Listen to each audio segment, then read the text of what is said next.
champ now. Yes, I didn't say. What are you looking so sad about, champ? I'm surprised. I mean, I'm really insulted.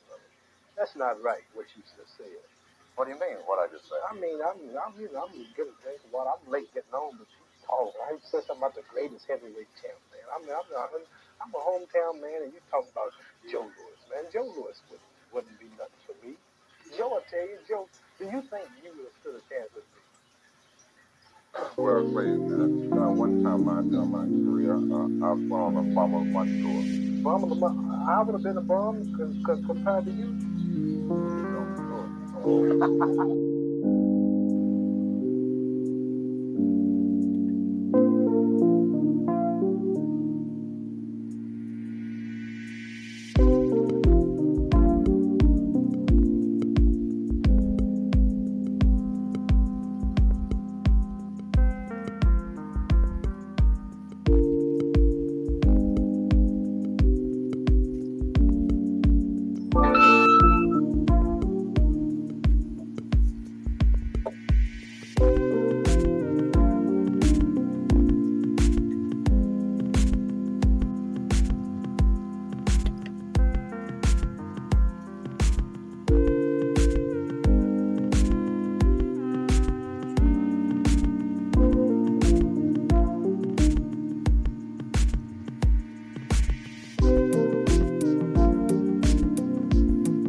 What's happening, my people? It's Cast Sports again, back for another afternoon with the family. That's right. You know what time it is.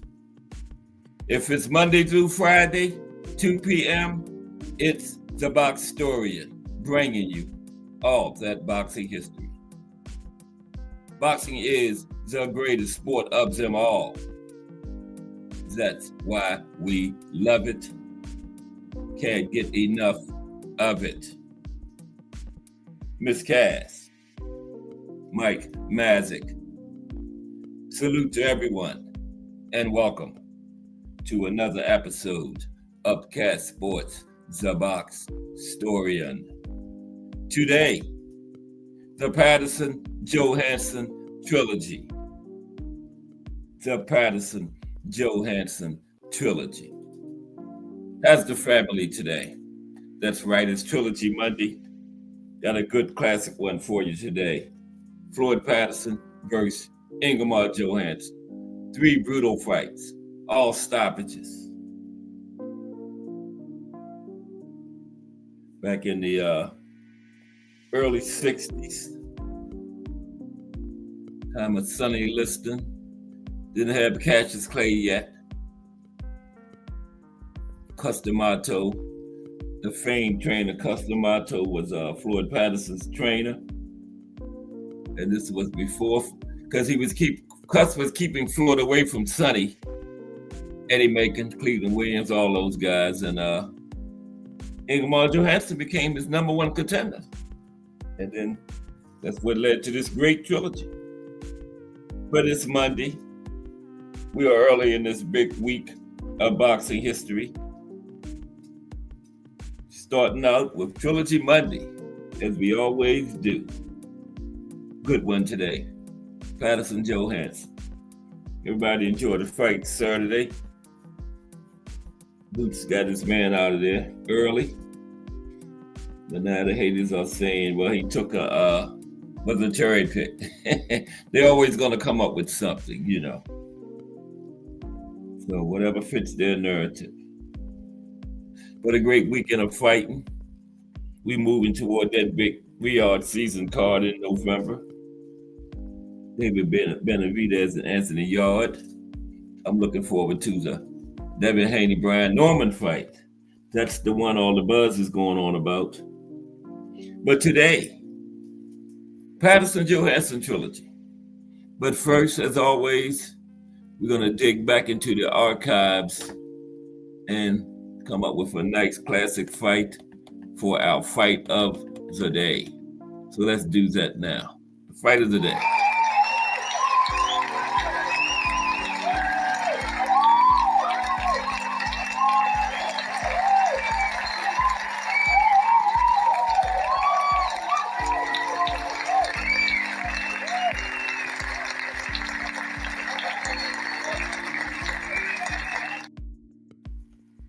Okay, the fight of the day today is Sugar Ray Robinson versus Gene Fullmer 2, May 1st, 1957. Sugar Ray lands the perfect punch. Robinson, Fullmer 2.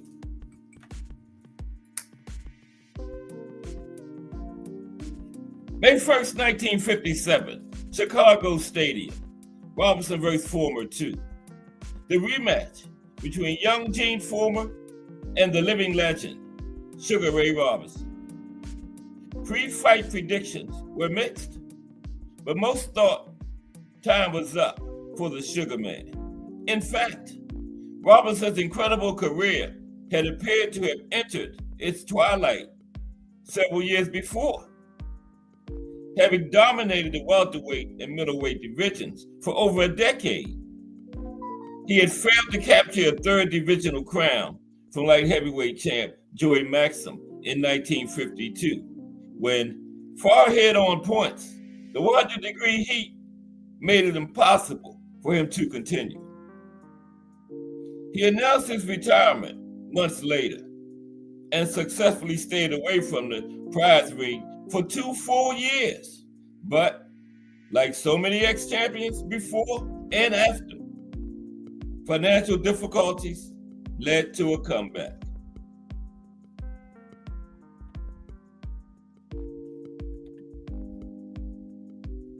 Financial difficulties led to a comeback for the Sugar Man.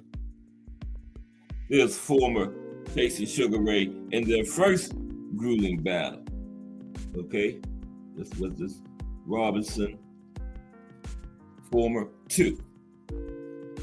Now Robinson's career, already the stuff of legend, would from now on be a series of peaks and valleys. He suffered a tough loss to Ralph Tiger Jones in only his second comeback fight, before rebounding with 5 straight wins, including a second-round knockout of Carl Bobo Olsen for the middleweight title. He beat Olsen in a rematch, and then took on tough Gene Fullmer of Utah, a young bruiser whose wins over a host of middleweight contenders, including Jones, made him a legitimate threat to the great Robinson. Their first fight at Madison Square Garden was a grueling 15-round battle in which Sugar Ray learned, not for nothing, did they call Fullmer the Mormon Mauler. The challenger's smothering, brawling style dictated the terms, with Gene knocking Robinson out of the ring before taking a unanimous decision. Okay? Fullmer, the Mormon Mauler, the Onion Farmer, won the first fight between these two. Now, Just 5 months later, it was time for Robinson versus Former 2. And the 35-year-old challenger was a 3-1 underdog. Okay? Sugar Ray was a 3-1 underdog coming in. Probably the first time in his career he was an underdog, okay? And for the first 3 rounds, the odds appeared justified, with Former bullying in and landing hard shots to Robinson's body. In the 4th round, Sugar Ray began to come on, connecting with some of his sharp, snapping flurries. And then in the 5th, something truly extraordinary happened.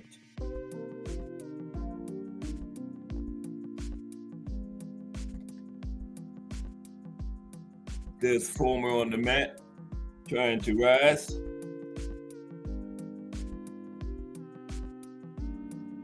Now, Former was nothing if not incredibly strong and tough. His huge neck and shoulder muscles made him appear bull-like, primordial, and allowed him to absorb tremendous punishment. In 40 fights, he had never been stopped. So it was a shock when, like a bolt from the blue, Robinson feinted the right hand and then struck with a short left hook to the champion's jaw that instantly ended the fight. Former pitched to the canvas and rolled over, attempted to rise, but then fell on his face as the referee finished the count. It would be the one and only time in a 64-fight Hall of Fame career, including 2 more classes of Sugar Ray, that Former would be knocked out. Only time in his career. It was that fight right there. The Mormon Mauler was stopped by Sugar Ray Robinson.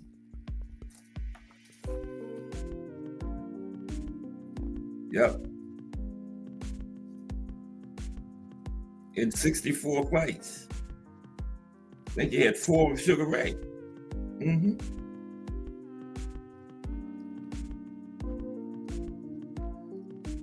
Robinson had won the middleweight championship for a record-setting 4th time, but also added the new chapter to his legend for the left hook that put Former on Queer Street.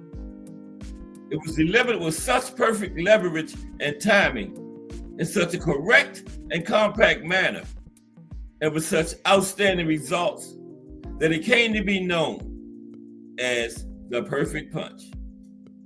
And it was, of course, fitting that the man many regard as the closest thing to a perfect boxer the sport has ever seen would land such a legendary clout. Sugar Ray Robinson. There you have it, the fight of the day. Sugar Ray Robinson and the Onion Farmer, Gene Former. Sugar Ray lands the perfect punch. Salute Mike Grimm in the building. Let's see. Ms. Cass says, the Boxstorian birthday tomorrow. Show some support. It would be most appreciated. Yeah. Boxstorian birthday is tomorrow, October 14th. Also a 10th of Anne McQueen's birthday. From Cass was born. Okay, today is Trilogy Monday. We got a good one. Sugar Ray Robinson and versus INGEMAR today for Trilogy Monday. How was everybody's weekend? Great weekend of fights. Boots got the job done. Now the haters' narrative is, well, it was a cherry pick. He fought nobody. They're always going to find something. Always going to find something.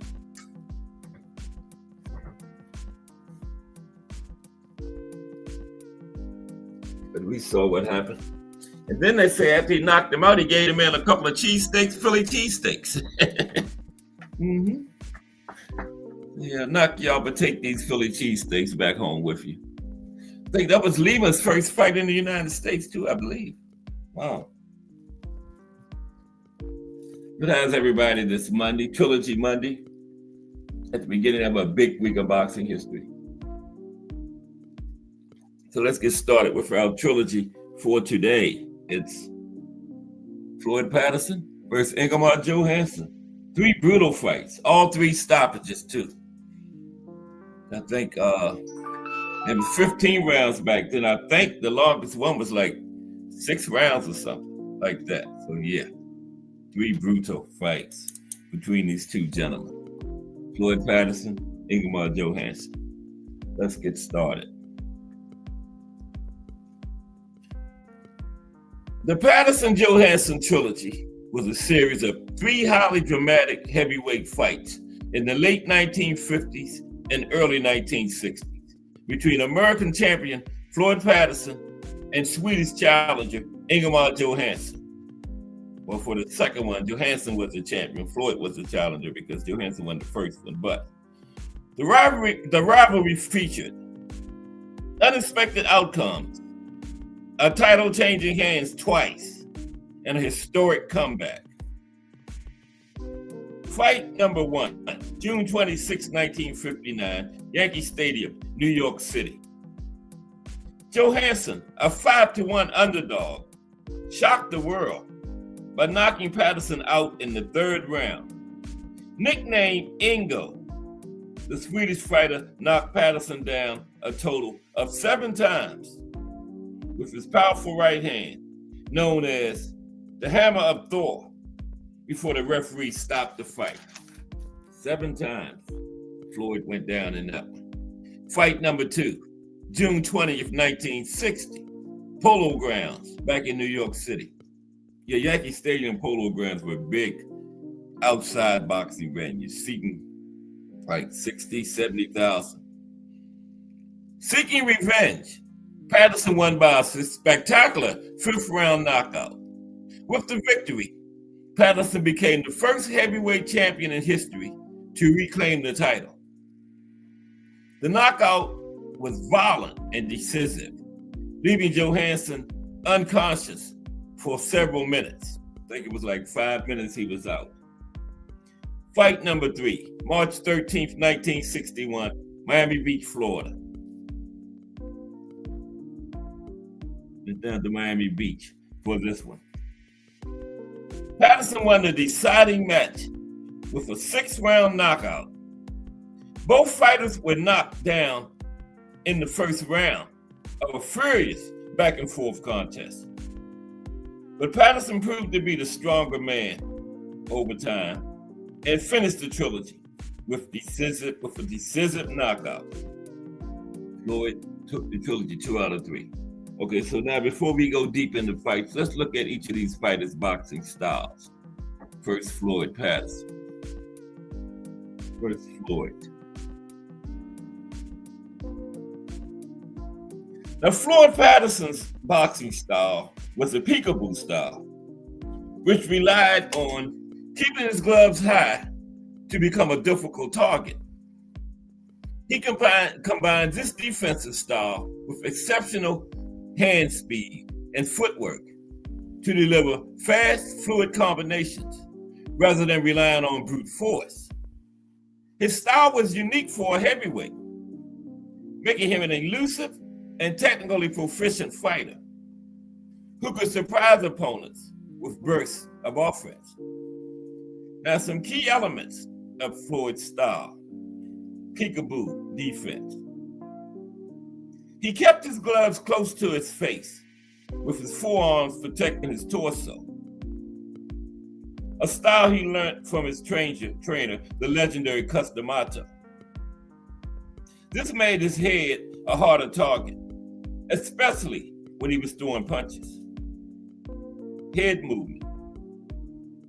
Just Do Boxing in the building. What's up, Just Do Boxing? Coming up at 4 p.m. We are this Trilogy Monday. Floyd Patterson versus INGEMAR Johansson. 3 brutal knockouts in these 3 fights. I think the longest went was like 6 rounds, 15 round distance back then. Salute Just Do Boxing coming up at 4 p.m. Everybody gets their Just Do and Just Do Boxing. We talking about Floyd Patterson's head movement. boxing style now, okay? Head movement. Now, Patterson used a lot of head movement including bobbing and weaving to move in and out of range, to avoid punches and create angles. Speed and combinations. He relied on his hand speed to launch rapid-fire combinations, breaking through an opponent's guard. Footwork. His footwork was crucial for staying in range, moving in and out, and setting up his offense. And the gazelle punch. This was a signature move where Patterson would leap off the floor to deliver a powerful left hook, a technique he used to overcome his shorter reach. Okay, so now let's look at INGEMAR Johansson's boxing style. Then we're going to get into the trilogy. We're going to look at INGEMAR Johansson's boxing style, Bruce Gass, Boxing Jazz, and more. Salute, Bruce Gass, Boxing Jazz, and more. Another great channel in these YouTube streets. Floyd Patterson, INGEMAR Johansson today.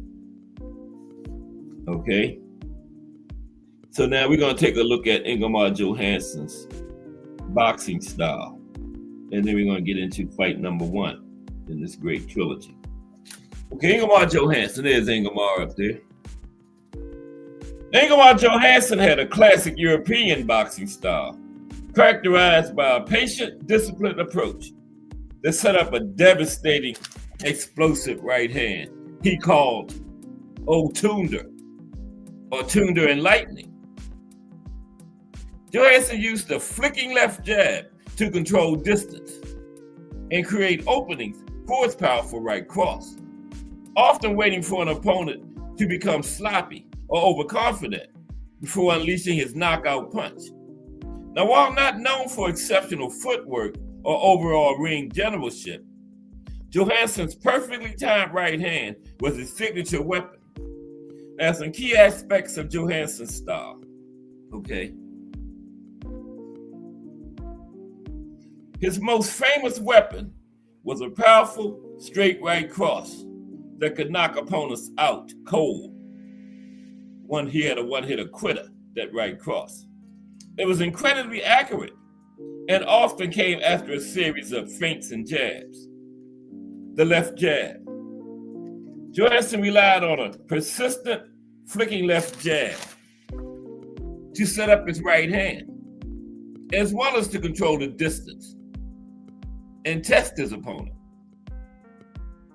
Patience.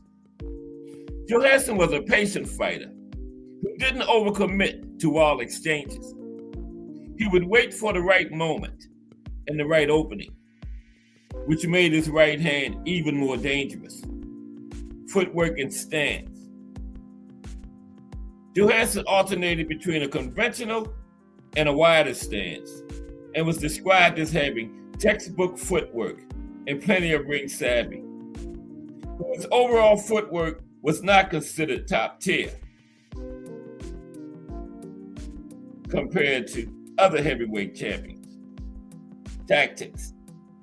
Johansson sometimes used a cagey defensive approach in the early rounds to wear an opponent down, as he famously did in the 1952 Olympics. This approach was part of a strategy to lure opponents into a false sense of security before landing a devastating blow, that right cross. Okay, so now let's get into this trilogy, the Johansson-Patterson trilogy. There they are, shaking hands, you know. I guess they just in the signing. Ramon Seyfu. Salute, Ramon. Good to see you today. Ramon says, I'm in class. Appreciate you. Hope you enjoy the show. The Patterson-Johansson trilogy. Salute, Ramon. Like and subscribe. All that good stuff. Okay, let's talk about this great trilogy between these two. 3 stoppages. None of them went the distance. 15 rounds back then. I think 6 rounds was the deepest they went, but yeah, in 3 brutal stoppages. Floyd Patterson versus INGEMAR Johansson, an unlikely trilogy. Now, truly great trilogies in boxing are rare. In the heavyweight division, even more so. More than 60 years ago, however, Floyd Patterson and INGEMAR Johansson gave us one of the very best. Those 3 ring battles encapsulate the strengths and weaknesses of Patterson, a heavyweight champion who is too often remembered for his defeats to Sonny Liston. Yeah, we're going to talk about that later too, Floyd and Sonny. But yeah, he had a great career, but when you think of Floyd Patterson, most times the first thing you think about is those 2 first-round stoppages to Sonny Liston. He's too often remembered for that.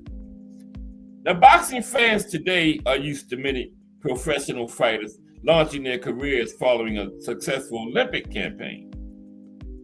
In the 1952 Helsinki Games was that launch pad for Floyd Patterson. He was part of a remarkable United States boxing team. 5 of that team reached the finals, and all 5 won gold medals. And all 5 were also Black Americans, another historic achievement.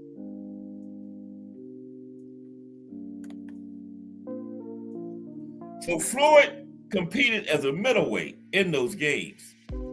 And the final marked his 45th contest as an amateur. And he won the fight in just 20 seconds. He won the Olympic gold medal match in 20 seconds of the first round, okay? At just 17 years old, Floyd was an Olympic gold medalist and ready to turn professional. Now, Johansson competed at the same Olympic Games, okay? Johansson was there too. But his experience was altogether different from Floyd's. Johansson was disqualified in the heavyweight final against Ed Sanders. Forget this, not giving his best. That's what they disqualified him for, not giving his best. I don't even know what that is. Not giving his best. Got disqualified. Now, losing finalists would, of course, normally be awarded the silver medal. But due to the nature of the loss, this was not granted to Johansson. So he eventually got awarded the medal 30 years later in 1982. It was a humiliation at that time. Okay. Yeah. He did get the medal 30 years later in 1982 from 1952. But yeah, disqualified for not giving his best. Well, what in the world does that even mean, not giving your best? Wow. Now, Floyd Patterson famously became the youngest heavyweight world champion ever at just 21 years old. His early pro fights were contested at light heavyweight. However, guided by Customato, the decision was made for Floyd to aim for the heavyweight title. In the wake of Rocky Marciano's decision to retire as undefeated champion, Floyd secured a shot at the vacant crown against Archie Moore. It's Floyd and Archie. Ancient Archie, the great light heavyweight king, was the favorite going into the fight against Patterson. And Archie Moore had been fighting professionally since before Floyd Patterson was born, okay? Yeah, Archie turned pro before Floyd was even born. And Archie had also dropped Rocky Marciano in the final fight of Rocky's career. Now, the fight between Archie Moore and Floyd Patterson would be historic, right? The matchup would crown either the oldest ever heavyweight champion or the youngest ever heavyweight champion. Whoever won. If Archie won, he would be the oldest ever heavyweight champion at 42. If Floyd won, he would be the youngest ever at 21. So this fight was historic either way. It would crown either the oldest ever heavyweight champion or the youngest ever heavyweight champion. Now, 2 knockdowns in the 5th round secured a stoppage win for Floyd. The new world heavyweight champion decided against attending a victory party, instead heading back to see his wife and new baby daughter, born earlier that very day. So what a day that was for Floyd Patterson. Won his first heavyweight championship, and his first child was born on the same day. So that was quite, I know he remembers that day. I don't know the exact date, but it was 1952, I believe, when the world heavyweight title and his first child was born. Name day. for Floyd.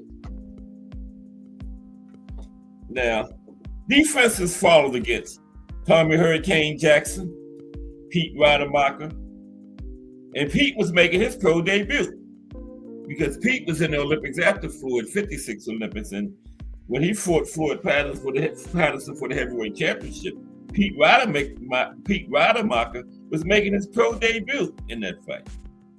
And Floyd also made defenses against Roy Harris and Brian London. Now, Floyd's stock was high after his victory over Archie Moore. The goodwill drained with each passing defense. Now, although all were won by stoppage, it was often felt that these less than stellar opponents took Patterson further than they should have been allowed to do. And Patterson was also knocked down in both the Rademacher and Harris fights, suggesting a fragility that could come back to haunt him against bigger punches later in his career. Furthermore, it seemed that more worthwhile challengers were being overlooked or avoided. Yeah, Cuss kept Floyd away from Sonny Liston, Eddie Macon, Cleveland Williams, people like that, yeah. So they weren't being overlooked, they were being avoided. Okay, so let's move on.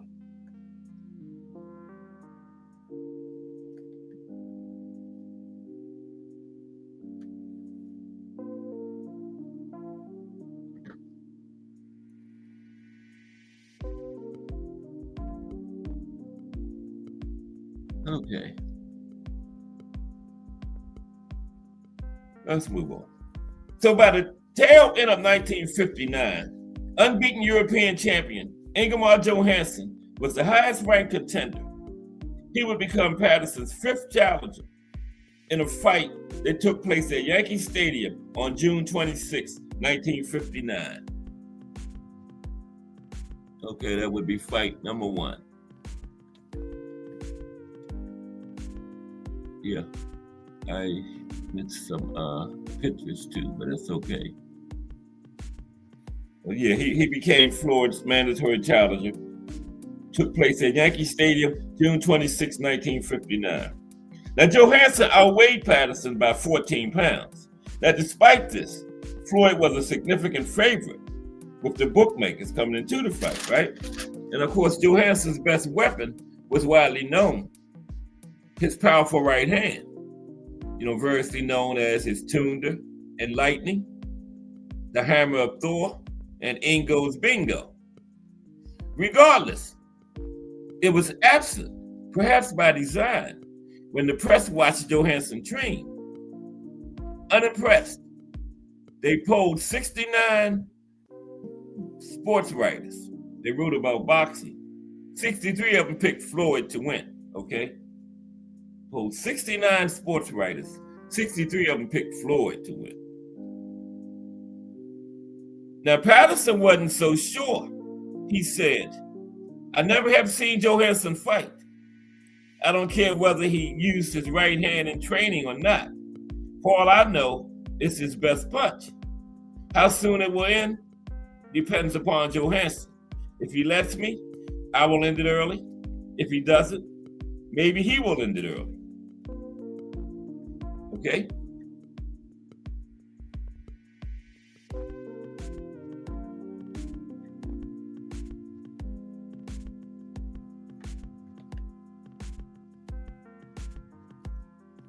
Now, Patterson-Johansson was delayed a day by rain in New York. The city was in blackout as the poor weather continued the next day and only eased off shortly before the first fights of the evening were due to start. Okay? Yeah, the rain just eased off shortly before the fights were beginning ready to kick off. The Yankee Stadium could seat 80,000, but the soggy conditions contributed to a crowd of only 18,215. Ned Fleischer, founder of Ring Magazine, commented on the disappointing ticket sales that were boosted by more than $1 million in revenue from closed-circuit television. Ned Fleischer said, This was the dawning of an age when money was to be made, not from the live audience, but from TV.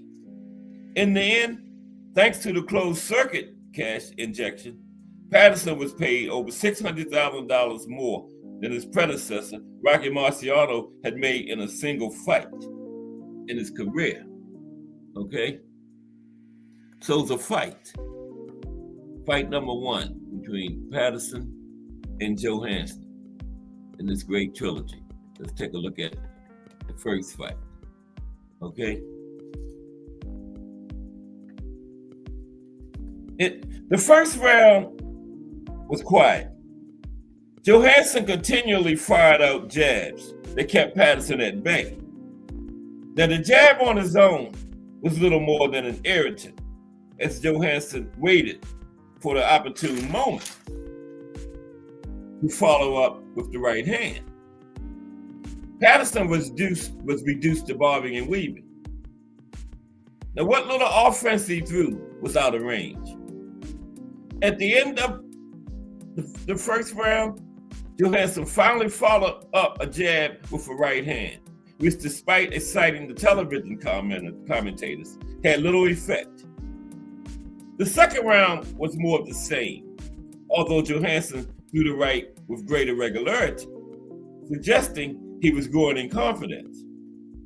Patterson, seemingly frustrated by Johansson's jab, appeared to be relying on getting lucky with one of his leaping left hooks.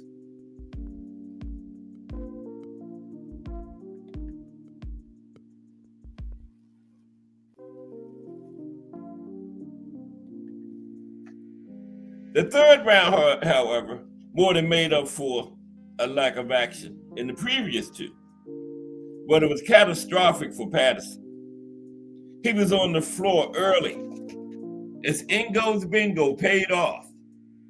Patterson rose, appearing confused, and following the count, started to walk towards the corner, presumably thinking the round or the fight was over. As he walked away, Johansson moved in and connected with a left to the jaw and a right to the back of the head. Patterson went down again, and the fight was as good as over from that point on. 5 more knockdowns followed as a dazed and confused Patterson repeatedly crumpled to the floor and bravely rose, only to walk right back into the fire. Following the 7th knockdown of the round, with Patterson's legs and balance completely gone, referee Ruby Goldstein waved the fight off. Floyd Patterson was the next champion, and INGEMAR Johansson had become only the 4th undefeated fighter to win the World Heavyweight title.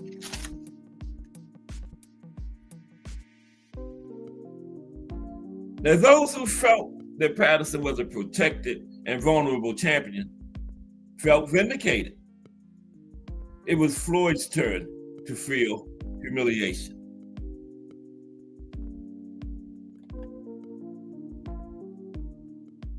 Here it is, your winner of fight number 1, INGEMAR Johansson. He was a European champion at that time too, coming into that fight. Now, the dark clouds that surrounded Yankee Stadium in the hours before the main event continued to hang over Patterson long after the fight had ended. Always an introverted figure, Patterson retreated deeper as he struggled to come to terms with defeat. Milton Gross, the first reporter to visit Floyd after the fight, wrote, "There was a subdued sadness in his eyes and in his voice."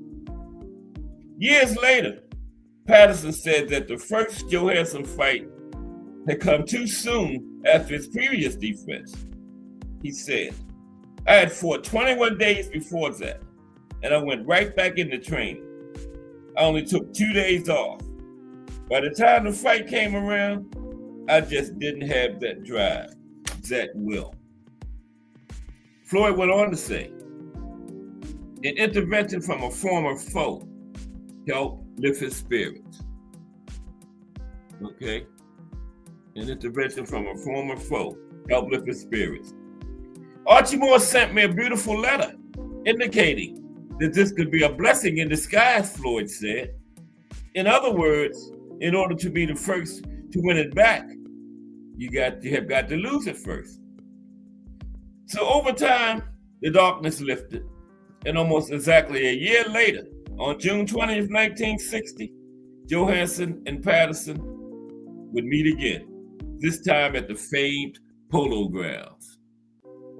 Okay, fight number 2 would be at the famed Polo Grounds back in New York. Yeah, Yankee Stadium and the Polo Grounds were 2 huge outdoor venues back around that time.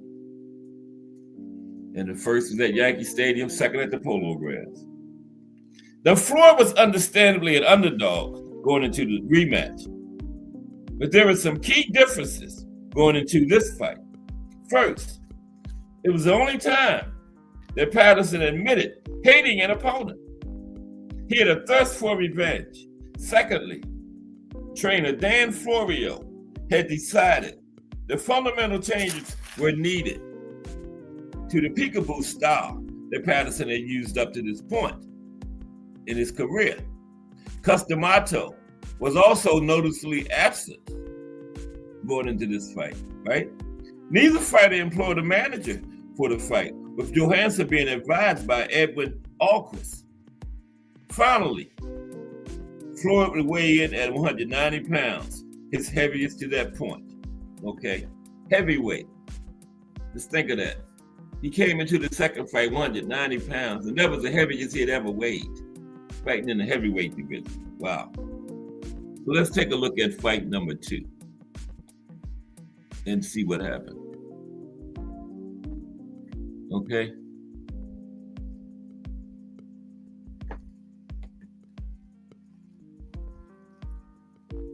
Fight number 2, the Patterson-Johansson trilogy. Now, the pattern of the fight was set in the first round, with Johansson again trying to establish his jab, but it was clear early on that Patterson would not be as passive this time. Patterson was more aggressive, again with leaping left hooks, and often the two fighters would fall into clinches, with Patterson seeming the happier of the two when they were in close. Now, despite some success in the first round for Patterson, Johansson landed the best punch of the round up to that point. In the second round, Johansson landed the right hand that got Patterson's attention, causing Floyd to back off and remain a little more cautious for the remainder of the session. Rounds 3 and 4 were more the same, with Patterson not allowing Johansson to dictate the fight with his jab. Early in the 5th round, Patterson landed a powerful right hand of his own, up close, as he continued to close the distance. This was shortly followed by a sweet left hook that floored the champion. Now, Johansson bravely got to his feet, but as the action commenced, he was clinging on as Patterson unleashed a barrage of punches. Floyd landed a lovely hook to the body, which seemed to hurt Johansson, then followed it with another left to the chin. Johansson went down again. Now, the referee's count was a formality, as the Swede remained motionless, other than one leg which trembled involuntarily.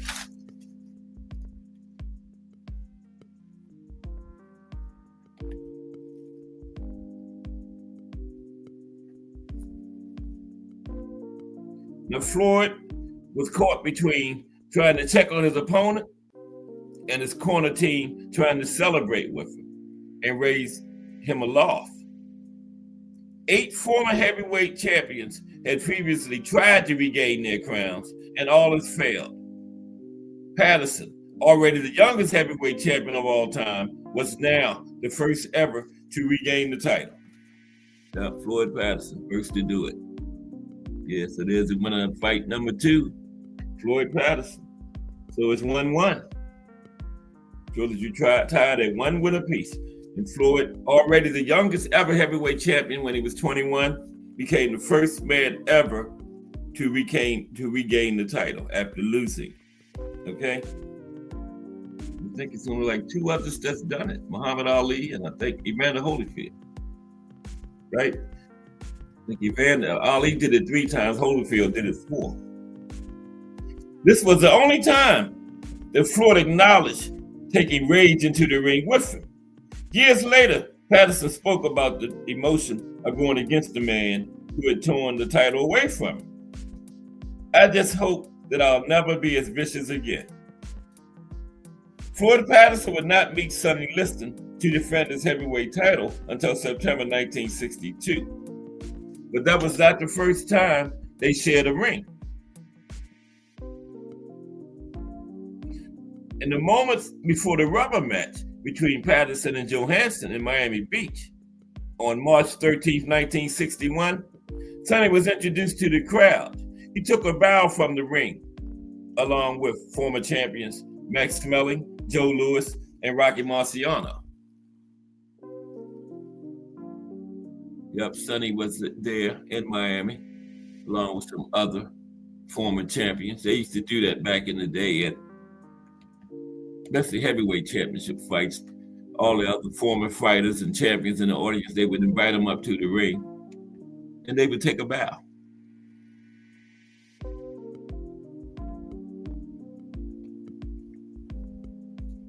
Okay, so both combatants weighed the heaviest of their careers for the third fight. But whereas the extra weight perhaps strengthened Patterson, Johansson appeared too bulky, right?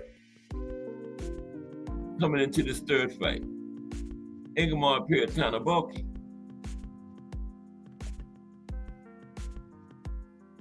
Yeah, I'm getting way ahead of myself now.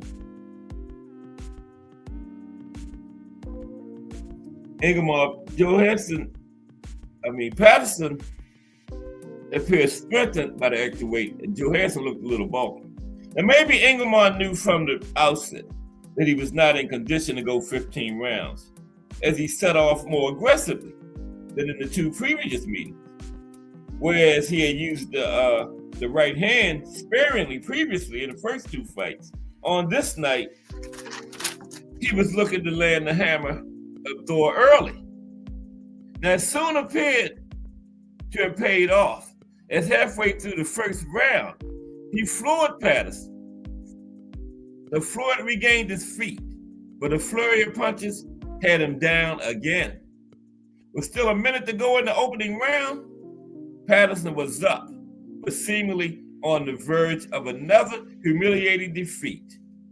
But as Johansson went in for the kill, Patterson caught him with a stunning left hook to put Johansson on the canvas.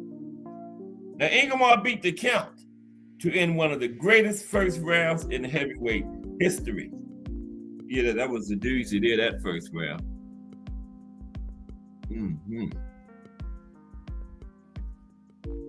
Yes, it was. Now, both men had moments of success over the next few rounds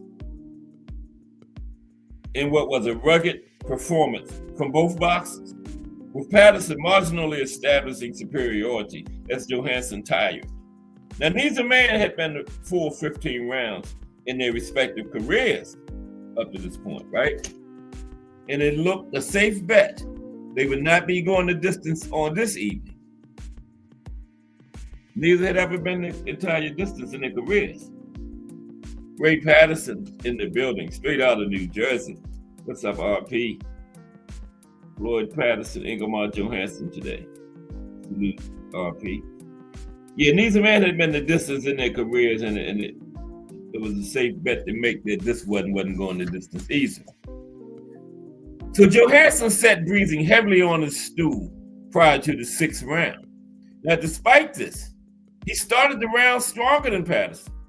Midway through the round, Patterson seemed to start voluntarily retreating, as if feeling the effects of the pace or Johansson's punches.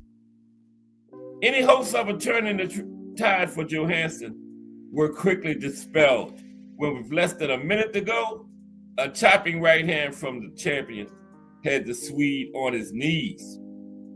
As he listened to referee Bill Regan's count, Johansson slipped back onto the seat of his shorts, illustrating the extent of the trouble he was in. He attempted to beat the count, almost falling forward into the chest of the referee as he did so.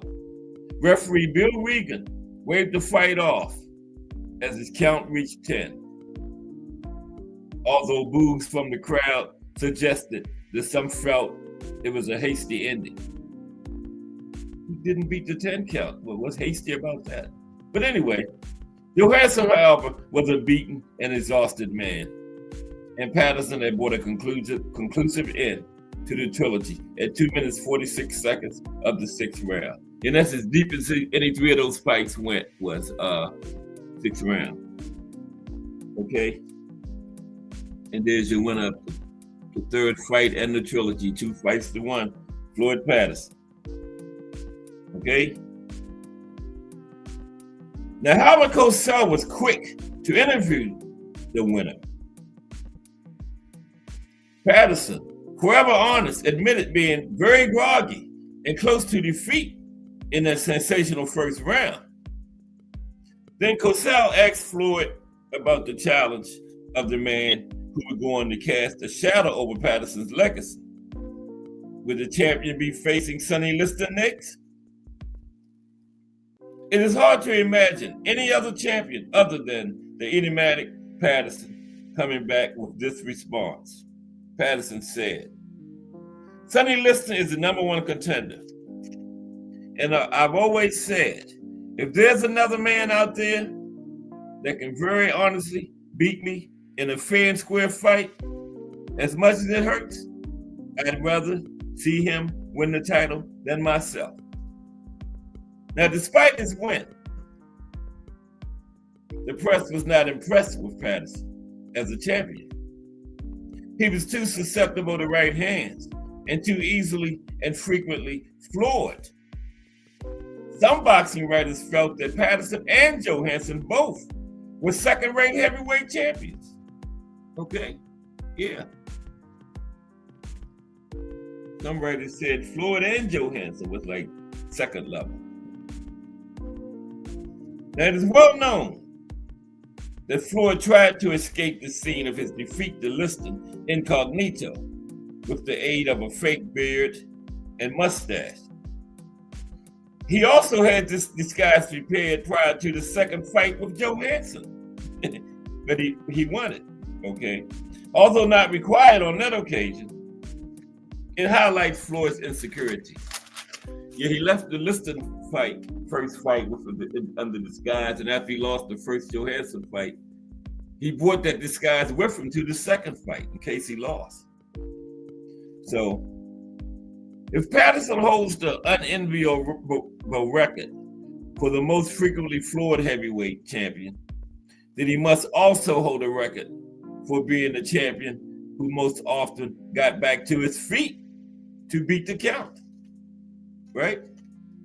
Now, despite recording some notable wins in the post-Liston phase of his career, the win in the return fight with Johansson, an intense, immediate rematch following a crushing defeat, was likely the summit of his 20-year pro career. Patterson was a man who preferred a life away from the spotlight. That's ironic, given that what he achieved under the glare of the ring lights. Yeah. Okay, so let's sum up this great trilogy. Then we're going to talk about Floyd and Sonny Liston situation. Let's sum up this great trilogy, though. Now, the three Patterson, they're all later in life, they became friends, you know, like a lot of people that fight numerous times. You can't help but get a certain respect for each other. But the three Patterson-Johansson fights, without question, are one of the legendary boxing trilogies from the sport's golden age. The heavyweight title changed hands twice, multiple knockdowns, underdog victories, conclusive knockouts, contrasting characters. It had it all. Patterson's win in the second fight marked the first time a heavyweight had ever regained the undisputed world championship after losing it. Years after their intense rivalry, Patterson and Johansson became close friends. a testament to the respect forged between them in the ring. Okay, there you have it, the Patterson-Johansson trilogy. Now let's talk about Floyd and Sonny Liston situation now.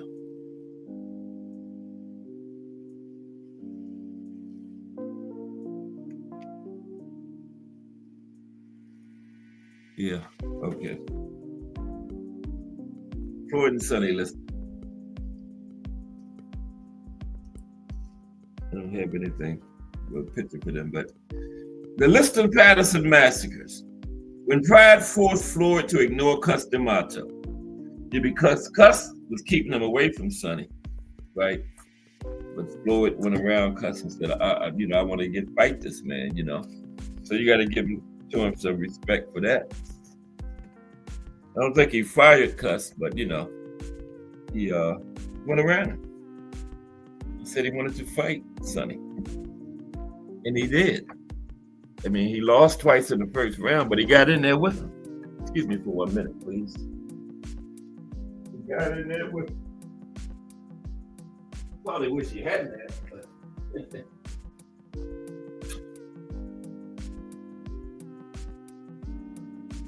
okay.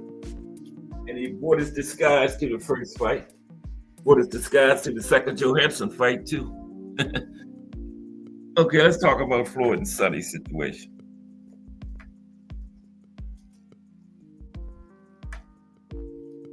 Charles Sonny Liston was every kind of wrong for his fighter, and Cuss D'Amato knew it.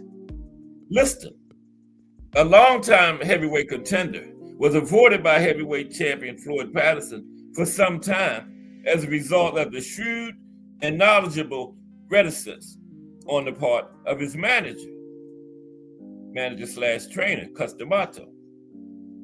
The official line of excuse was how Liston, a man who had mob ties, did not deserve a shot at the world championship. But eventually, as proud a fighting man as he was, Patterson disobeyed Cuss and agreed to defend his belt against the former jailbird Liston. The Liston had been the #1 contender since 1960.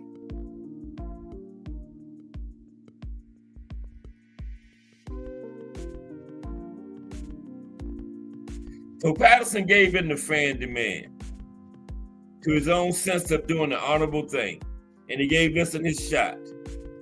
Now, as good as Patterson was, he may as well have given away the title. Cuss D'Amato knew his fighter, fast, clever, powerful, and not lacking in courage, had no chance against Sonny Liston. His chin would not stand up to the job. It took less than 3 minutes on the night of September 25th, 1962, for D'Amato's worst fears to be confirmed. In fact, the fight lasted 2 minutes and 6 seconds. Liston went clean through Patterson, as D'Amato knew he would. But to duck a man as deserving as Liston was not the thing to do in Patterson's day.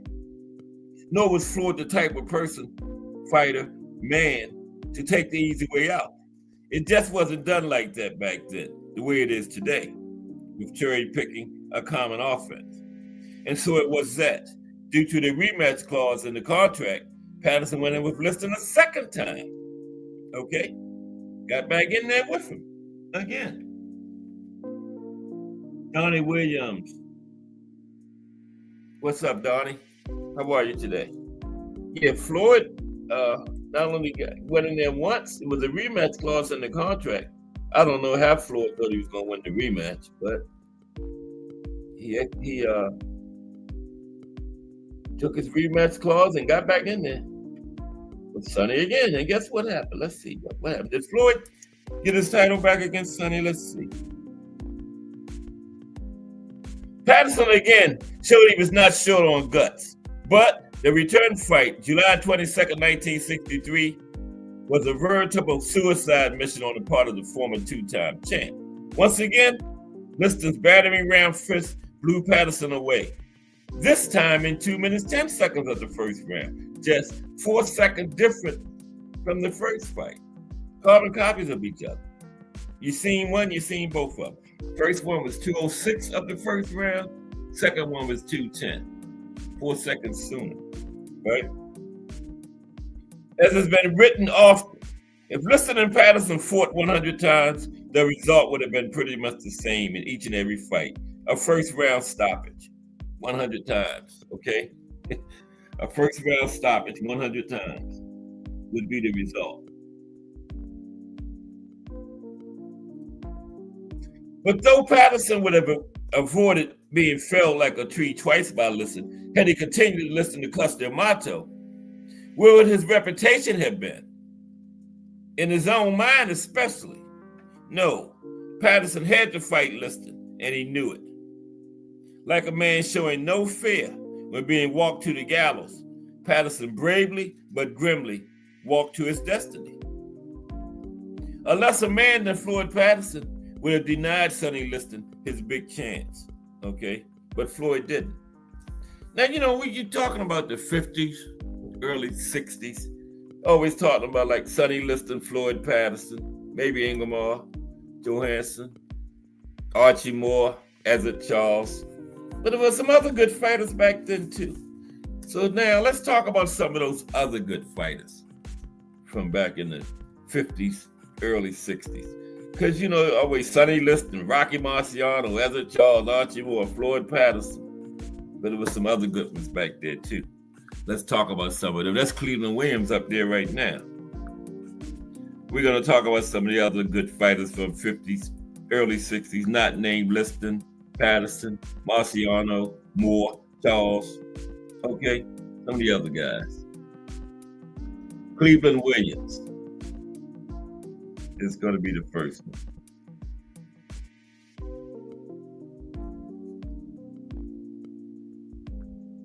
In a moment. Yeah, we're going to have this going in one momento.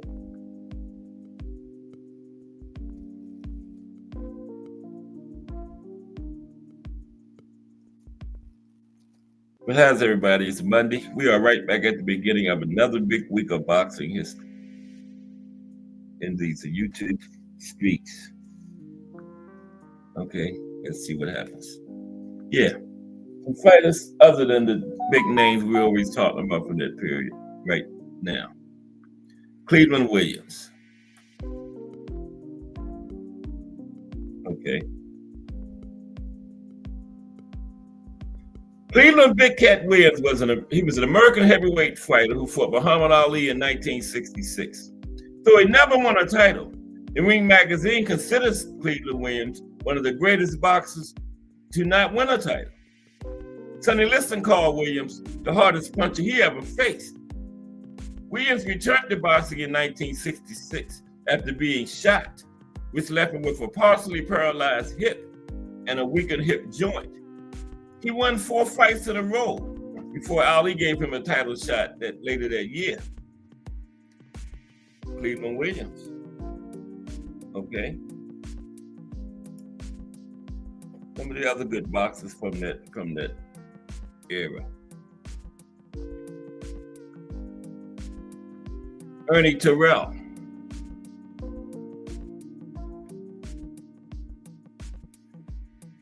I don't think that's Ernie. But brother of Tammy, there's Ernie right there against Ali. Remember the singer Tammy Terrell from Motown? She used to go with Marvin Gaye.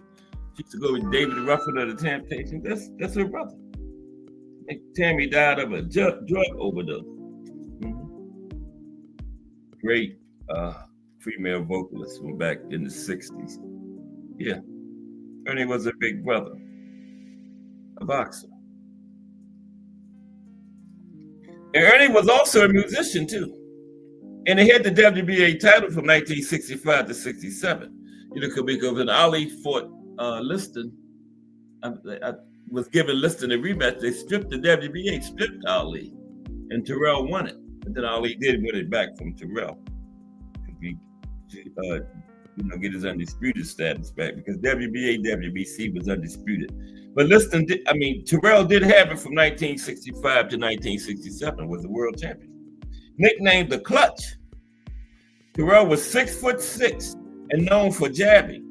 He turned pro in 1957 after winning the Chicago Golden Gloves at light heavyweight. He trained under Joe Louis, and he sparred with Sonny Liston. Terrell won the vacant WBA title in 1965 by defeating Eddie Macon. Yeah, it was vacant because they had stripped Ali. Ernie Terrell. Okay. How about Roland LaStarza? It is Roland and Rocky. Roland on the left. Roland facing us, that's Rocky. On Susie Q to the body. Yeah. Yeah, Roland fought Rocky twice. He was one of the posters came to giving Rocky that only lost. Rocky never lost. And Roland was one of the fighters that came closest to beating him. I think Roland and Ezra Charles probably. But Roland LaStarza, he was also an actor. He was a top-rated heavyweight contender in the early 1950s and is best known for his 2 fights with heavyweight champion Rocky Marciano. Roland LaStarza.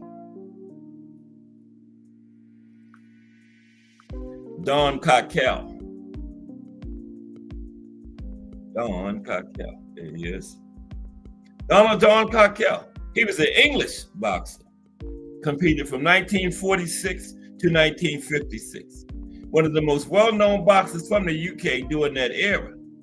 Cockell.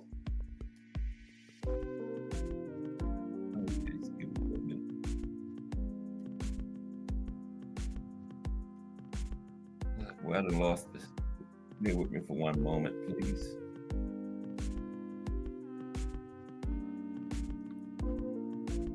Don Cockell.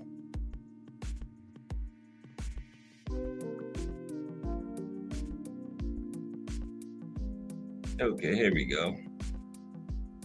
Yeah, English boxer.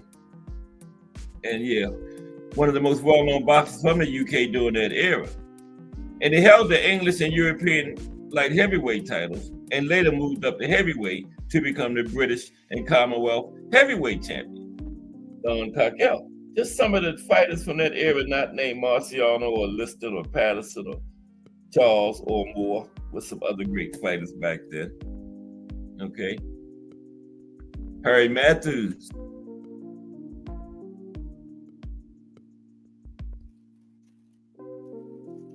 Harry wasn't bad.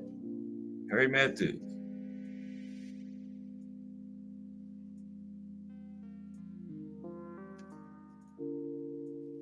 Yeah, Harry wasn't a bad boxer at all.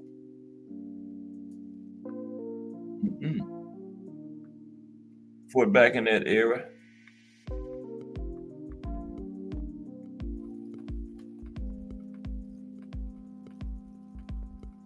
Okay, here we go. Harry Matthews. Oh. There's Harry. There's Harry. Harry Kid Matthews, right? He competed from 1938 to 1956, 18-year career. He climbed to the top contender rank at both light heavyweight and heavyweight. And at his peak, won 50 consecutive fights, 50 in a row. Although he never fought for a world title, he scored wins over several top contenders, along with former champions Al Harstack and Ezra Charles. Okay, Harry had a win over Ezra. Yes, he did.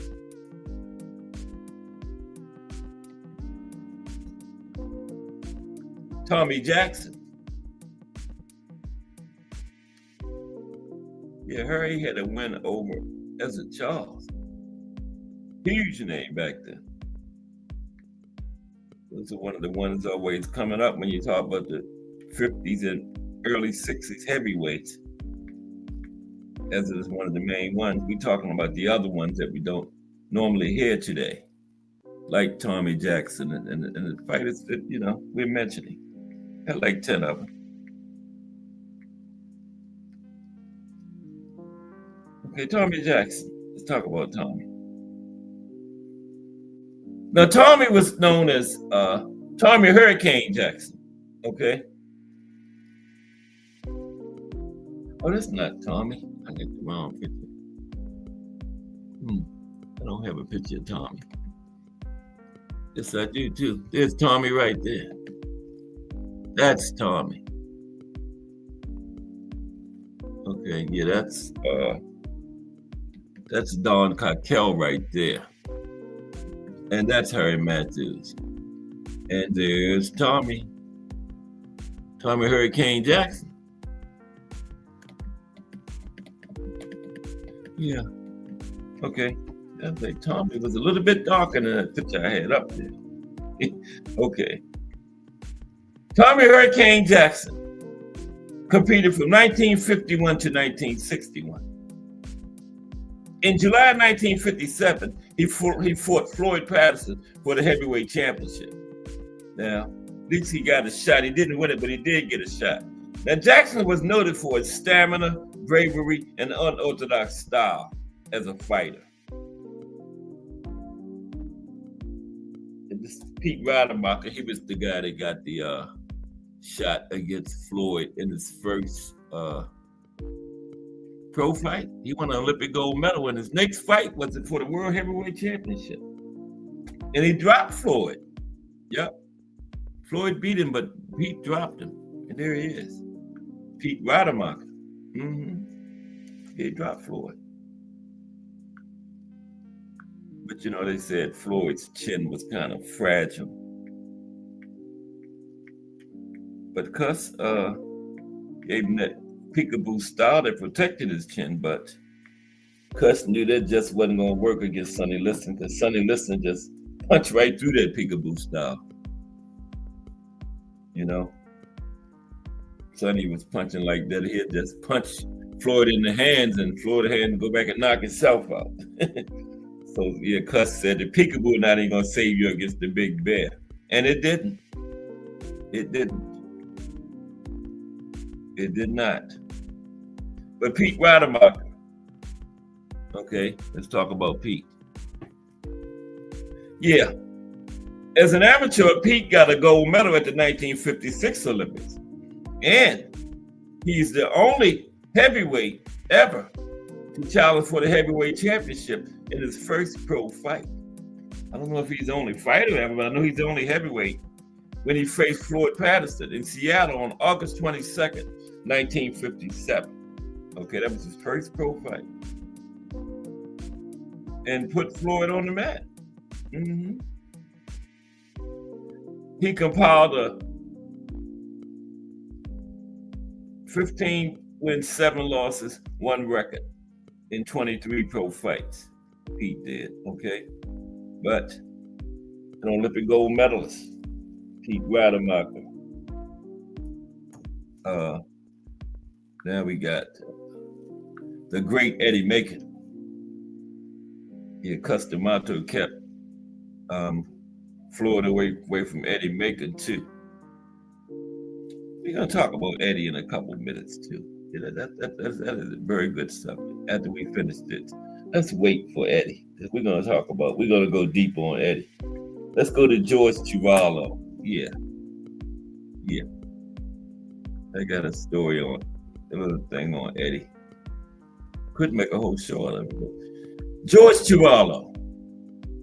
We got like 45 minutes. Yeah, Eddie will be last.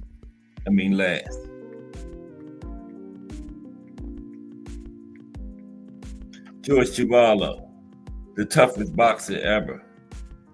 Toughest chin of all time. George Chuvalo. Never off his feet. He was Canadian, right? Multiple world heavyweight title contender in the 60s and 70s. He was born in Toronto in 1937. Chuvalo turned pro in 1956 and won a heavyweight tournament that same year. He fought in 93 professional fights between 1956 and 1979, winning 73, losing 18, and had a draw in 2 of them.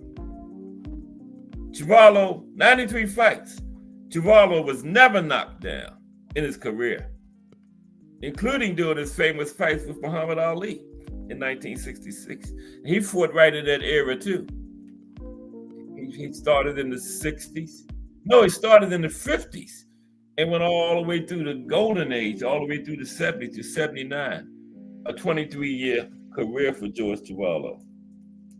And then before we get to Leotis Martin, we got let me see, where's George Chivallo? We got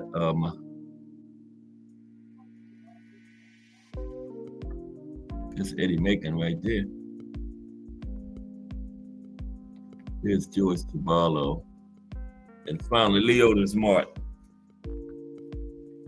Leotis Martin. Talking about some the other great boxers from the 50s, not named Liston, Marciano, Patterson, Charles, Johansson, Moore. Now, Leotis Martin was the first ever NABF heavyweight champion, North American Boxing Federation champion, the inaugural champion for that belt.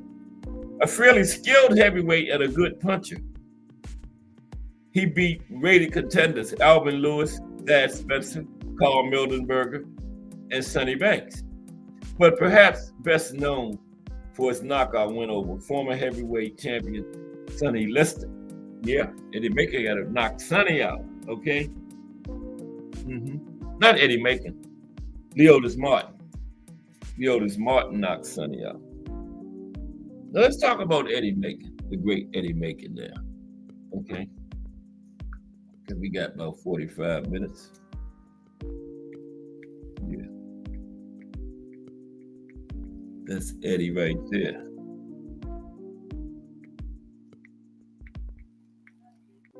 Oh, I got the wrong thing. I'm sorry. Here we go. Bear with me for a second, please. I think we're going to talk about Eddie.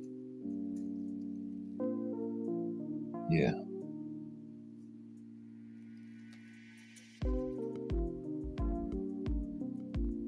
Get it in 45 minutes.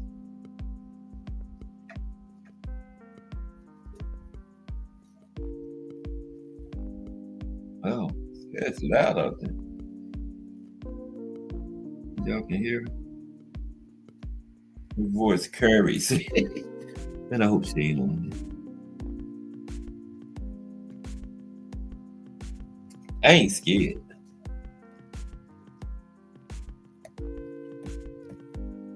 I'm gonna get Eddie Macon going for us here. But how's everybody? It's Monday. Boots got it done, didn't he? Then I heard after the fight he gave the man some Philly cheesesteaks. So take these home with you. That was nice of him, you know.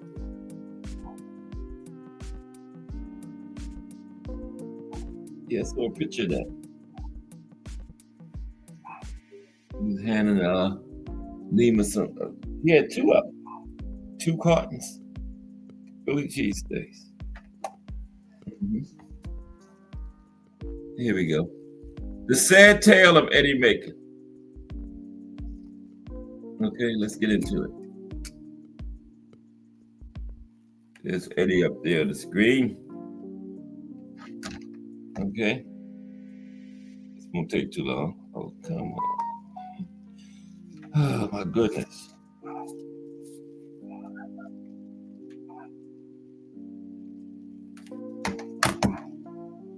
The sad tale of Eddie Macon. There we go. Chibi Christmas. Let me just type it. I was trying this voice command thing for the last couple of days. Let me just type it the old-fashioned way. I'm not good with this fancy technology stuff.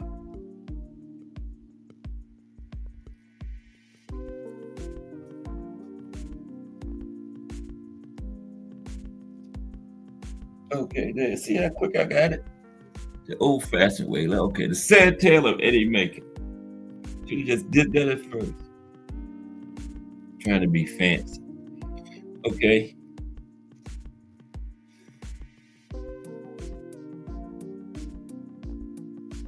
Now, Eddie Macon was always in the wrong place at the wrong time.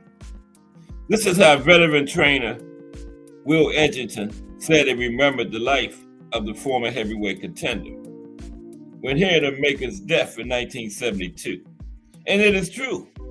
The life of Eddie Macon, from being denied an opportunity to achieve what was then the pinnacle of sport, the heavyweight championship of the world, to his institutionalization for mental illness, followed by recovery to again becoming one of the world's best boxers, to his sudden and premature death, is a sad tale that could provide an album's worth of inspiration to a blues musician. Macon came of age as a black man in Redding, California in the 1950s, when the tensions over civil rights issues were coming to a head.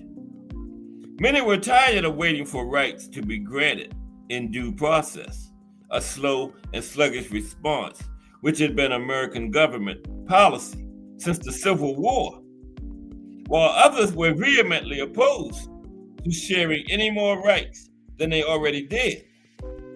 Not all the advocates for change practiced the nonviolent civil disobedience preached by Martin Luther King Jr., and Eddie Macon did not regard himself as a pacifist.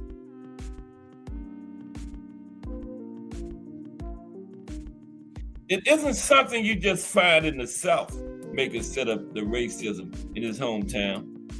I can remember what it was like. I can remember being insulted, being called names. I can't remember the bloodshed. It was usually someone else's blood, in my case.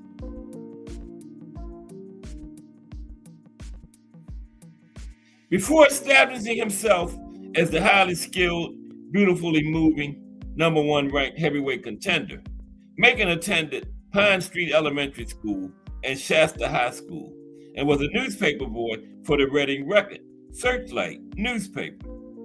He was also the star fullback on the football team as a sophomore, and competed in baseball, basketball, and track. The Shasta Blaster did not graduate from high school, though, acknowledging later in life that he had been an angry man with a chip on his shoulder who fell in with the wrong crowd. Macon served 3 years in Soledad State Prison for robbery, but decided to shift his focus to boxing when he was released at the age of 23. He had in fact been taught to box as a child by his Uncle Dave. So he had a background in boxing already. You know, he didn't just start at 23, he'd been taught by his uncle as a child, okay? And Macon's first professional fight was in Sacramento in 1955. But he made his home in the San Francisco area because it was the center, figuratively speaking, of Northern California boxing activity. And when he trained with manager Sid Flaherty, that's where his manager was Sid Flaherty. Undefeated in his first 25 fights, with only a draw against world-class heavyweight Zora Farley, marring a perfect record. Macon was seen by many as the fighter to lead a revival in Bay Area boxing. Former world champion Gus Lesnovich and Billy Conn saw a great future for Macon, as did his trainer Flaherty, who also managed middleweight champion Bobo Olson. Flaherty said of Macon, "He's the most remarkable prospect I've ever had for just 12 fights." So he had the other big professionals, you know, Billy Conn, Gus Lesnovich. They were both champions back in 30s, 40s. So yeah, he had some good backing. But remember, wrong place, wrong time. But Macon proved to be too good for his own good, as the top-rated contender could not secure a shot at the world title with the custom-auto-controlled world champ, Floyd Patterson. Yeah, like I said earlier at the top of the show, Gus kept Floyd away from Eddie Macon too. Yeah. Custom-auto told the press Eddie Macon does not figure in our plans. And Macon was confident about his chances against the current title holder. He is fast from the waist up, he said of Patterson, but not from the waist down. But they never gave Eddie a shot, though, so, you know. He was confident, but you got to get the shot first. Now, desperate for a break and under financial strain, Macon would experience money troubles throughout his life. Eddie took his ranking to Sweden in 1958 to fight the lightly regarded INGEMAR Johansson in front of a massive crowd of 50,000 at the Ullevi Stadium in Gothenburg. This is in Sweden. The result was so dubious and unexpected that many knowledgeable boxing people believe Macon must have augmented his official payday by agreeing to lose. Someone who could go 12 rounds with Sonny Liston and fight Cleveland Williams to a draw could have spent all day in a boxing ring with Johansson and not be touched once, except for the referee raising his hand at fight's end. This fight can be seen on YouTube. It is an ugly affair. Johansson attacks a nonchalant Macon in the first round and does not let up. The referee was seemingly being paid for every punch landed and let the fight go on far too long. Yeah, they say Macon through this fight. Now, Macon would recover from the setback as he claimed to have been caught cold by Johansson. He once again became the top-rated heavyweight in the world after going the distance with Sonny Liston and scoring wins over Willie Besmanoff, Mike DeJohn, and Doug Jones, while still being avoided by Patterson. Okay? Liston would eventually get his big chance and took the world title from Patterson by first-round knockout, as Macon calling for a rematch with the new champ, thought of himself as forgotten man in heavyweight boxing. Yeah, he didn't get the shot from Liston either. Unable to get a fight in the large purses he coveted, Max Norris of the Reading Record Searchlight wrote, of which he used to work paperboy for when he was little. But this guy that wrote for the paper wrote that Macon was making money by the buckets full and spending it by the barrels full. Macon was at wit's end by December of 1962, 3 months after Liston had demolished Patterson. This is when the hard luck story of Eddie Macon becomes even more somber. Vince Correnti, owner of a San Francisco car wash and future manager of Macon, told Sports Illustrated's Tex Mall, "I've known Eddie for 10 years. He used to come into my place and we got to be real good friends. And then one afternoon, he comes in and he looks worried. Eddie was one of Sid Flatty's fighters, never saw any money, got fights on too short notice, and now it is just before Christmas and I know he hasn't got any money, but I don't know how worried he is. So we talk in my office for a little while. Then I get a call and I got to go out for a while. And when I get back to the office, Eddie is gone. He went off in my car, but I always let him use it, so I don't think anything about it. Then, about an hour later, I get a call, and this cop says, 'Do you know Eddie Macon?' And I say yes. Okay, tune in tomorrow. No, just kidding. So the cop calls, say, 'Do you know Macon?' And I say yes. Macon was driving to Reading. He enjoyed the Bay Area, living mostly in Berkeley, just across the Bay Bridge from San Francisco, because he felt more comfortable in the city than he did in the Jim Crow atmosphere of Shasta County. But most of his family was still at home, which means Reading was still Macon's home. However, the drive is about 200 miles, and Macon had failed to check the gas gauge on Correnti's car before leaving. Correnti, a deputy sheriff, kept a .32 caliber pistol in the glove compartment A passing motorist saw a stranded vehicle on the side of the road, and with a large black man shooting the ground with a gun, and called police.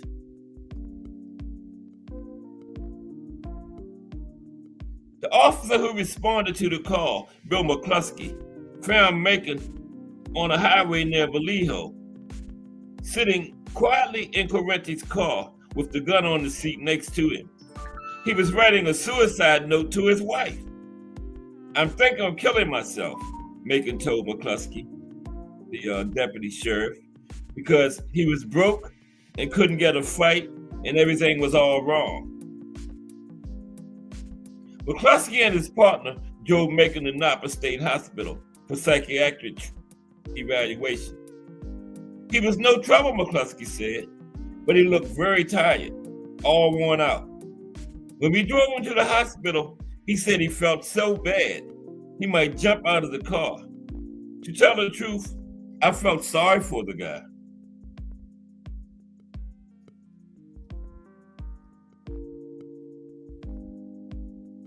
What's happening in the chat very quick? Then we're going to finish this off. Yeah, so the police picked him up, and they was taking him to a mental hospital, right? And this one policeman, the first one, he said, "I felt sorry for the guy." Now, Macon did not remember much of this, but he did remember I needed $3,000, and it was Christmas time, and I couldn't get it and couldn't sleep. I couldn't sleep after they started taking care of me either, Macon said of his admittance to the hospital, psychiatric hospital. He might have been peaceable with the police on the ride to the hospital, but once admitted, Macon was, according to his doctor, in a very confused state of mind and attempted to escape. He knocked 2 attendants unconscious and injured a third before finally being subdued by 7 other attendants. And they gave him a sedative. "I couldn't relax," Macon said later. "I felt like I had to go, and then they gave me the electric treatment."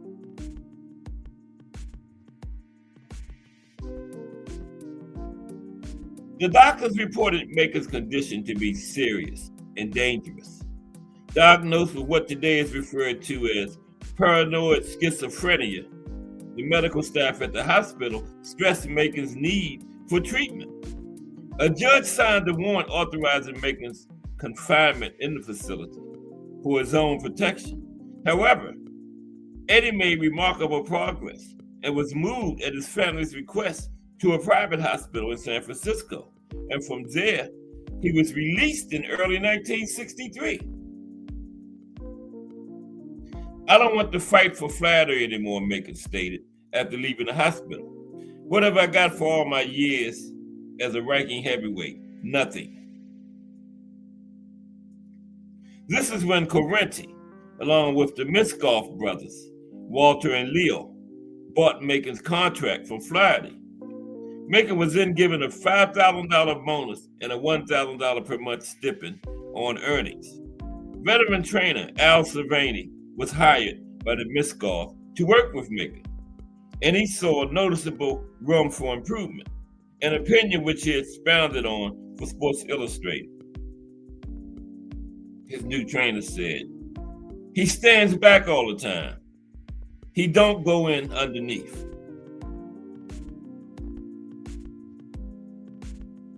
A short-arm boxer with an effective jab, Macon had been schooled well in defensive tactics by his uncle, and according to Edgington, took what he had in physical attributes and molded that into maybe not the most spectacular, but one of the best fighting machines in the world.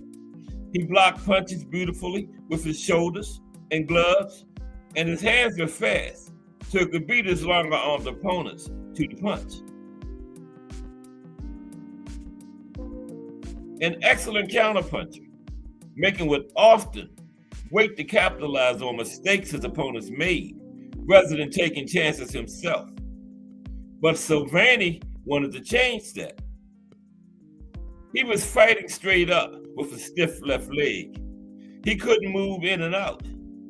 He couldn't bob and weave and rip and tear underneath. You got to get down a little to do that. And you got to bend your left leg to get down. If this boy can go inside, if he can be aggressive, who is going to beat him? No one. That's who. That's what his new trainer thought of.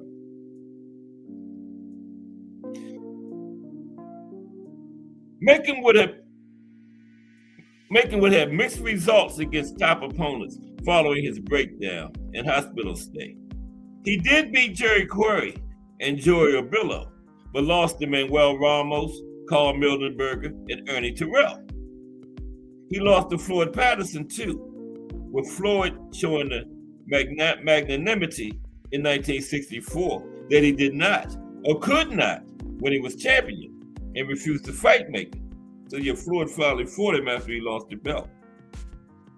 The 12-round verdict clearly belonged to Floyd, as he controlled most of the fight and scored a knockdown in round 11. But who knows what would have happened, if he would have fought when he had the title. That was before all that mental stuff and everything, It probably would have been a totally different result. After the fight, Patterson agreed with old nemesis Johansson after the Swede chided Floyd for not going for the knockout in the 11th.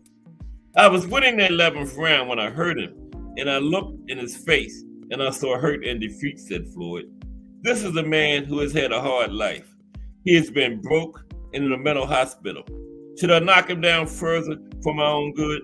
I was winning. I didn't have to hurt him. He fought a good fight. He deserved a shot at Clay more than I did. He's broke and he's been down and he deserves it. I don't know how Floyd was a fighter with that attitude he had. He was too nice, man. That was Floyd Patterson a fighter. He was too nice. He could have knocked the man out, but he's talking about he didn't want to hurt the man. He'd been in a mental hospital and broke. People try to knock his head off his shoulders once he get in that ring with you. Among Macon's losses in the twilight of his career was a 12-round decision to Henry Clark in the spring of 1967. The Sacramento Bee's Ben Sweezy put upon Macon's death right of this fight that the late Eddie Macon started, and for all practical purposes, ended his boxing career in Sacramento's Memorial Auditorium. Macon knew it himself. I've gone to the end of the line, and this is a good time to get out, he said after losing to Clark. But less than 2 months later, he was stopped in 3 rounds by the 10-0 Daniel Boone Kirkman. Still, unconvinced his boxing life was over, Macon was training to meet Dave Zykowitz in Houston when he retired for good a week before the fight, at the request of his family. Bankruptcy filings followed, as well as several arrests for driving under the influence, once with a girlfriend.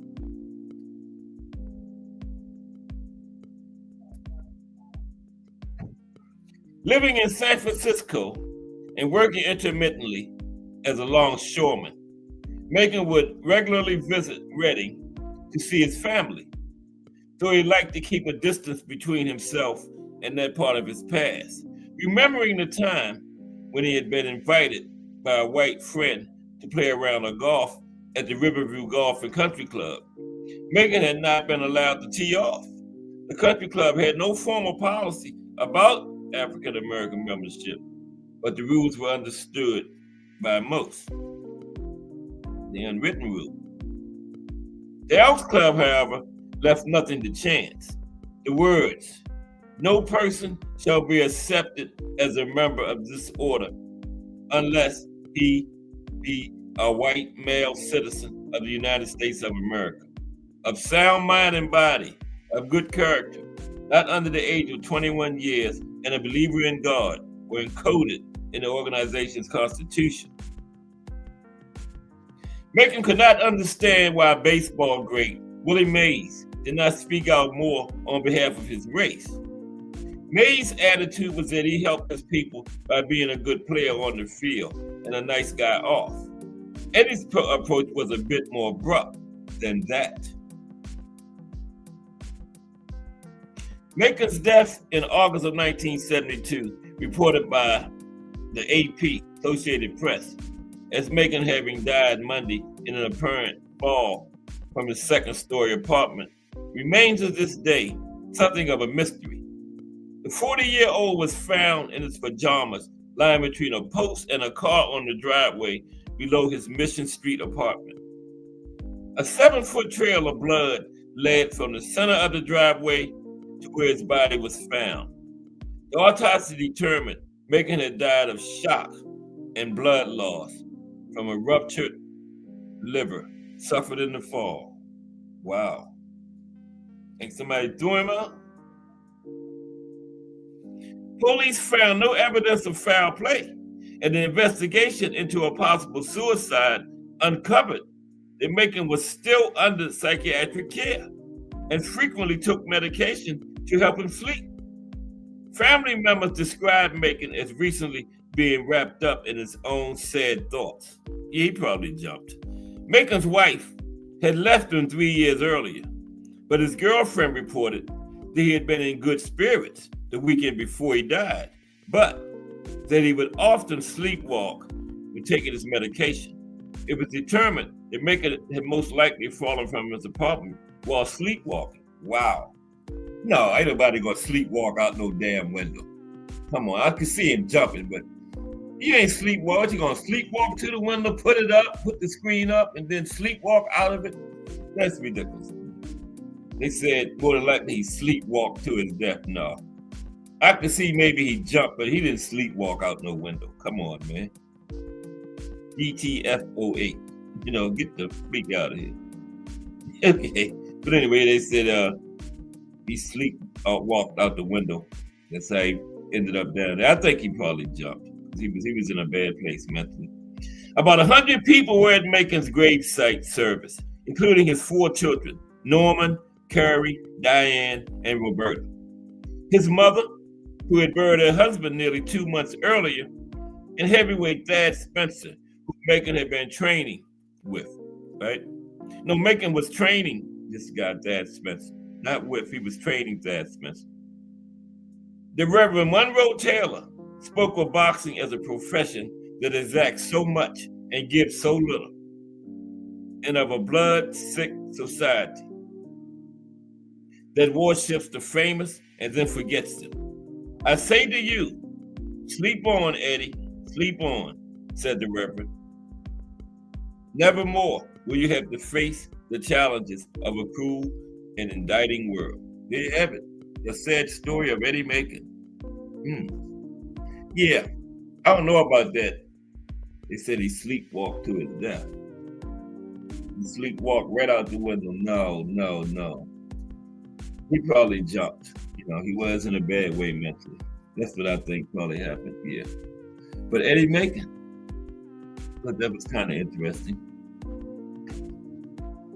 Here we had the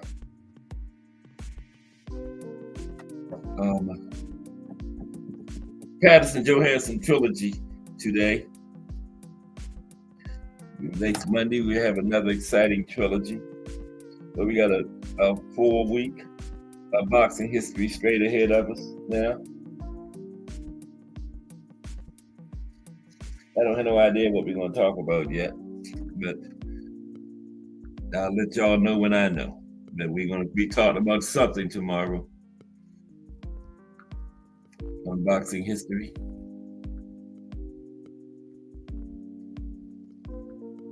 Yeah, that was sad though about Eddie. Man.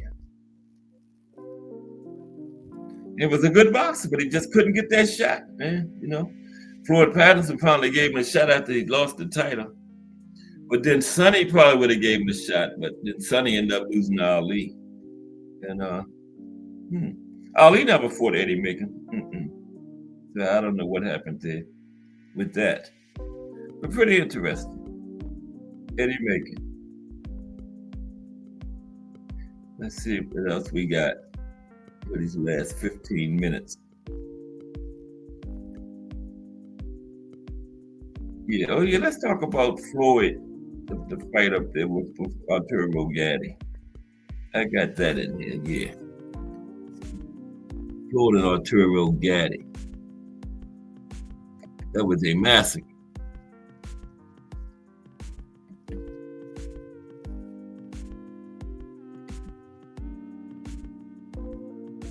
Yeah, there they are. No, that ain't it. The Hitman. Well, that's Floyd. Okay. Oh, Teddy Atlas lists the 10 greatest power punches in boxing history. Let's see if we can run through that real quick. Teddy Atlas, the 10 greatest. There's one of them right there, Archie Moore. Teddy Atlas lists the 10 greatest power punches in boxing history.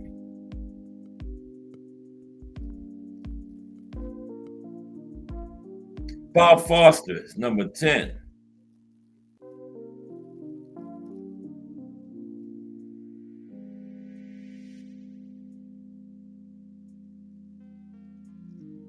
Junior Jackson is number 9. Joe Louis is number 8. This is Teddy Atlas, 10 best power punches in history. Mike Tyson is number 7. Carlos Zarate is 6. Bantamweight, number 6. Yeah, Carlos was punching. I told you about Carlos. Carlos was 52-0 at one point in his career. 51 of them was knockouts. Remember? He went 25, first 25 fights out the gate was knockouts. Fight number 26 was a unanimous decision, 26-0, right? And then the next 26 was knockouts. 52-0, 51 knockouts. Carlos Zarate comes in at number 6 on Teddy Atlas' list. Number 5, Big George Foreman.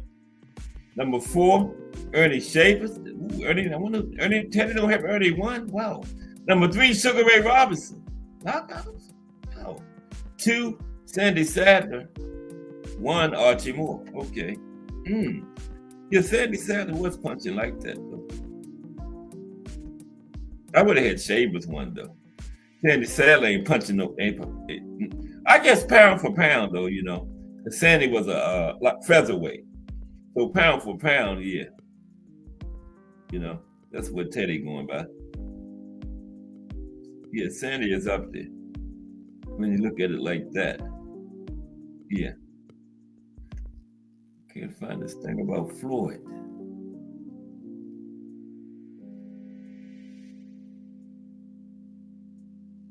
Is it still in here? There it is. Yeah, Floyd, one-sided beat down of Arturo Gatti. That was terrible. That was 20 years ago. Wow, 2005. June 25th, 2005. This wasn't a fight. It was a showcase. It was a masterclass. It was tough to watch for the many millions of Arturo Gatti fans. Floyd Mayweather, then dubbed Pretty Boy, later to become Money, and it cannot be denied, Money was a far less exciting fighter, albeit a largely untouchable one. Pretty Boy met Gatti at Boardwalk Hall, Atlantic City, New Jersey, in Gatti's house, right? But instead of a great fight ensuing, it was Mayweather's show all the way. The fight was dubbed Thunder and Lightning. And Mayweather has said before that thunder only makes noise. You know, Arturo Thunder Gatti. Floyd said thunder only makes noise. Lightning does damage. Remember Floyd said that? And lightning did some damage that day, for sure. And Floyd's super fast, deadly accurate hands sure did some damage on the enormously popular Gatti. Gatti was 39-6 at the time with 30 knockouts.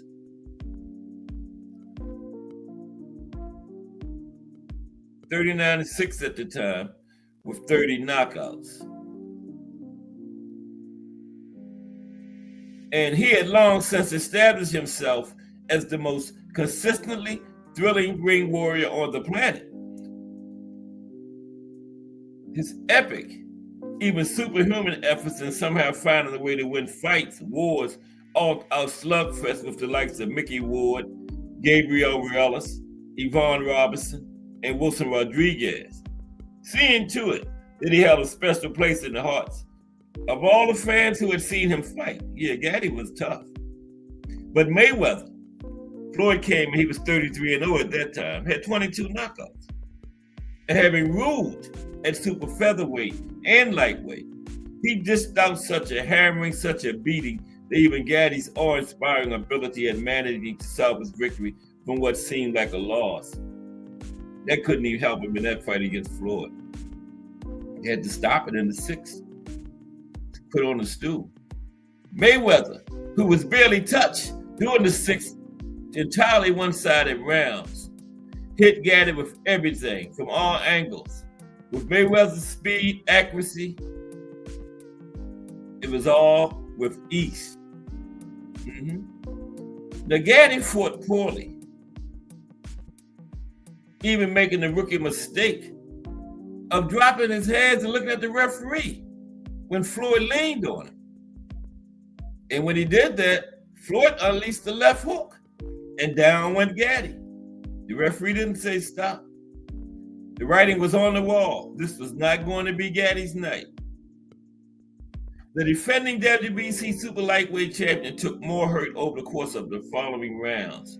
Mayweather landed a reported 168 punches during the 6 rounds that the fight lasted, while Gaddy landed 41, 168 to 41. Wow. That was a beat down. Some fans felt Gaddy failed to land that many. Some people said it wasn't even 41. And then it was over. But McGirt threw the towel in.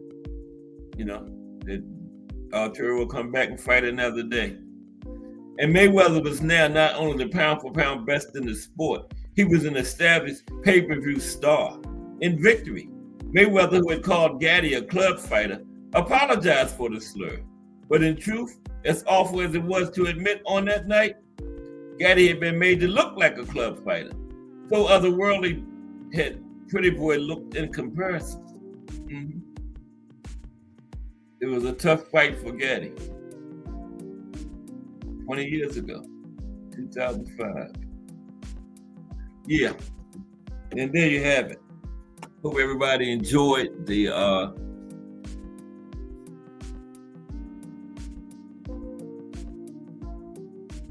Floyd Patterson, Patterson-Johansson trilogy today. 3 brutal fights. Scheduled for 15, none went past 6. Yep. Oh, Mike says Floyd showed some mercy. Wow. He didn't show much, Mike. He didn't show much. That was hard to watch. It was just like, sounded like a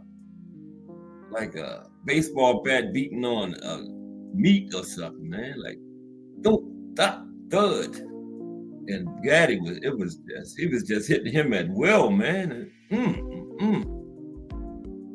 I mean, I don't even know if Floyd even missed any punches. I'm in the camp of they said Gaddy landed 41, but some people said he didn't even land 41. I'm in that camp. I don't even think he landed 41 punches. Wow. And yeah, I was screaming at the TV ever since like the 3rd round. Stop it. But Buddy McGirt had to save Gaddy from himself because Gaddy was going to keep coming out. Gaddy was a tough guy, man. And he would have took that for 12 rounds. So Buddy McGirt had to save him from himself, right? Yeah, because Arturo would have took that beating for 12 rounds. Quit wasn't in him. So yeah, sometimes you got to save the fighter from himself. And that's what Buddy McGirt did after the round 6. And Gaddy looked happy because he wasn't going to quit. So, you know, the referee or his corner would have had to do it, and Buddy McGirt did it. Yeah. Yeah.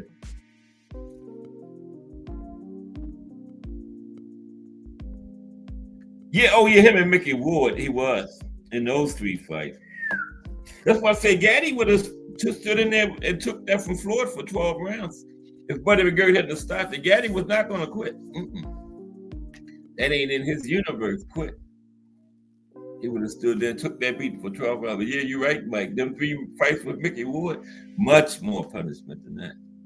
He got up from a liver shot, remember? In that 9th round? Yeah, I thought that was it. He not only got up from a liver shot, he won the next round. Remember that against Ward, caught him with that liver shot in the 9th? And Gaddy went down, and I was like, that's it. Gaddy got up and won the next round. So that's a tough man, man. You know, I might have to put him second behind George Chivallo. That's the toughest boxer ever.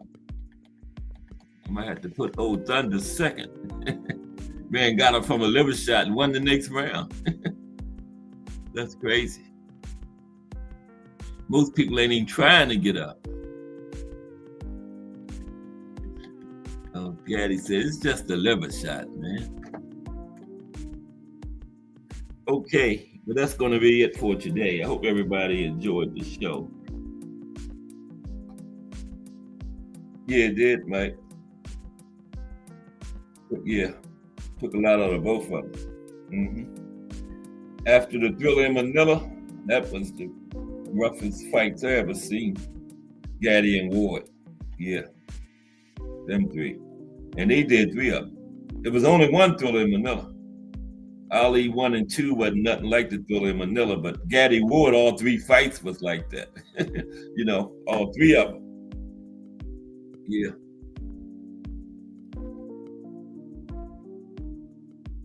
But yeah, that man got up from a liver shot and then won the next round.